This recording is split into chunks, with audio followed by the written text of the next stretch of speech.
In this video, we'll take a look at the COUNTIF, SUMIF, and AVERAGEIF functions in Excel. Perhaps you are familiar with the count, sum, and average functions, but these functions operate over a totality of data. That is, these functions count the total number of data points within a given range, or sum or average all the data within a given range. But what if you need to count the number of data points based on a specific criteria, such as a specific individual, such as Twain here?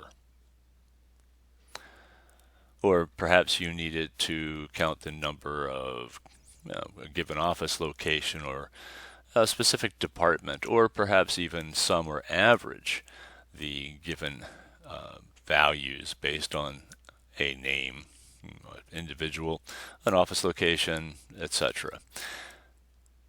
In this instance, we'll be looking up the individual Twain from this particular range of data here. So, how many are there? How often is Twain here?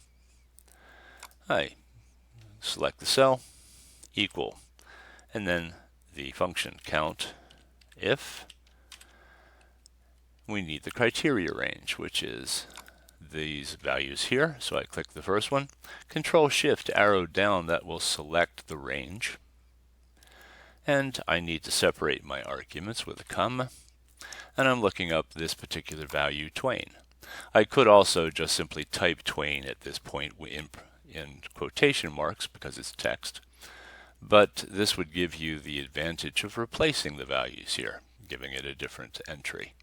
So I close the parenthesis.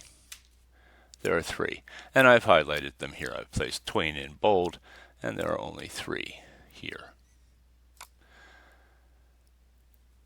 The SUMIF and AVERAGEIF take a third argument, the sum or average range. I need the criteria range, like we already did, the criteria, which we have already selected, but then what's the data range that we're going to be summing or averaging from, and that would be the fees. So, equal, and then SUMIF. Again, the criteria range. We're looking for Twain within this particular range. The criteria, again, type it in quotation marks or select the value, such as we do here. And then we need the sum or average range, the values, the numeric values, and I highlight that range, close the parenthesis, and my answer. And then for the average,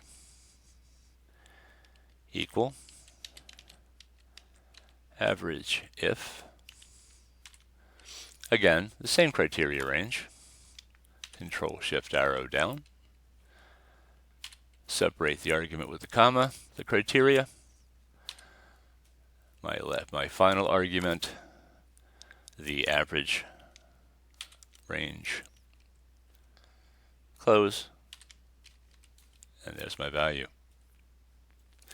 You could also, for example, if I select this numeric value for Twain, and this one for Twain, and this one for Twain, you also get your values down here.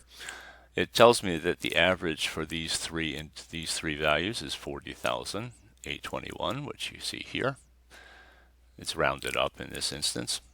And you can see that the sum is 122,462. Okay. That's only because I've bolded these, but just to show you that it works. And in this case, we could change this to perhaps Clay, returning the values that you see here. So again, if you needed to return just information based on a specific individual, an office location, etc., the COUNTIF, SUMIF, and AVERAGEIF functions would be what you are looking for. I hope you found this helpful. Thank you for watching.